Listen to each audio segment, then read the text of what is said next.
যদি আপনার প্রথম ভালোবাসা আপনাকে জীবনের সবচেয়ে বড় ক্ষতটা দেয়, এমন এক যন্ত্রণা যা আপনাকে ভেতর থেকে চূর্ণ বিচূর্ণ করে দেয়, কিন্তু সাফল্যের শিখরে পৌঁছানোর আগুনও জ্বালিয়ে দেয়।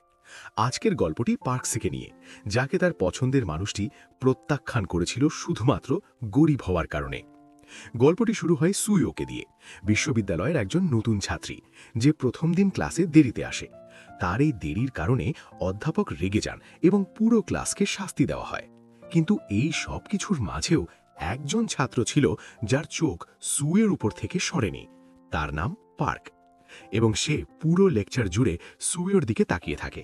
সেই একই দিনে পার্ক নিজেকে সুইয়নের সাথে বাসে আবিষ্কার করে। তার হৃদয়ে উত্তেজনার ঢেউ বয়ে যায়। সে ভাবে এটাই হয়তো ভালোবাসার শুরু, কিন্তু তার স্নায়ুচাপ তাকে কাবু করে ফেলে। আর যখন সুইয়ন তাকে তাকিয়ে থাকতে দেখে ফেলে, পার্ক লজ্জায় জমে যায়, একটি কথাও বলতে পারে না। যখন সে আবিষ্কার করে যে তাদের বাড়ি ফেরার রাস্তা একই, তখন তার বিস্ময় আরও বেড়ে যায়। পার্ক তার পাড়ায় সুইয়োর মতো এত সুন্দর মেয়ে আগে কখনো দেখেনি, তাই সে আরও বেশি কৌতূহলী হয়ে ওঠে।